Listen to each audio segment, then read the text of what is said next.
усіх українських дітей, які ইউক্রেনের president Volodymyr Zelensky বলেছেন তার দেশ রাশিয়ার সাথে সংঘাতের অবসানের জন্য একটি বিস্তৃত পরিকল্পনা প্রস্তুত করছে যা বছরের শেষ নাগাদ শেষ হবে।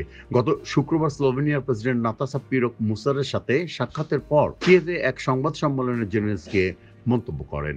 জেলেনস্কি বলেন রাশিয়ার সঙ্গে যুদ্ধে কিয়েভের ব্যাপক ক্ষয়ক্ষতি হয়েছে এবং বেশি সময় নেই। তিনি বলেন আমরা শান্তি সূত্রের অন্য সব বিষয় নিয়ে কাজ করব এবং একটি ব্যাপক পরিকল্পনা প্রস্তুত করব যা আমাদের অংশীদারদের সামনে রাখবে। আমাদের জন্য যুদ্ধ শেষ করার পরিকল্পনা দেখানো খুবই গুরুত্বপূর্ণ, যেটি বিশ্বের সংখ্যাগরিষ্ঠ সমর্থন পাবে। এই কূটনৈতিক পথে আমরা কাজ করছি। প্রস্তাবিত শান্তি চুক্তি আসলে একটি 10 দফা নথি যা জেলেনস্কি নভেম্বরে 2022 সালে প্রকাশ করেছিলেন। সেখানে বলা হয়েছে রাশিয়াকে পূর্বে সমস্ত ইউক্রেনীয় অঞ্চল ছেড়ে দেওয়া, তার সমস্ত সেনা প্রত্যাহার, ক্ষতিপূরণ প্রদান এবং যুদ্ধাপরাধ ট্রাইব্যুনালে জমা দেওয়ার কথা। মস্কো এটিকে অবাস্তব এবং বাস্তবতা থেকে বিচ্ছিন্ন বলে উড়িয়ে দিয়েছে।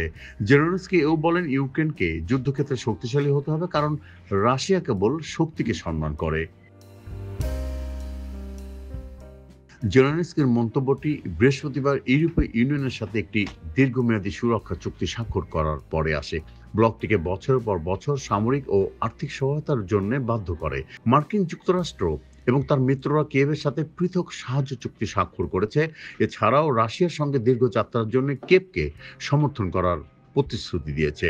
পশ্চিমা কূটনীতিকরা প্রকাশ্যে বলেছেন যে এই ধরনের চুক্তির উদ্দেশ্য ছিল ইউক্রেন নীতি রক্ষা করা যদি যুক্তরাষ্ট্রের সাবেক প্রেসিডেন্ট ডোনাল্ড ট্রাম্প নভেম্বরে মার্কিন প্রেসিডেন্ট নির্বাচনে জয়ী হন।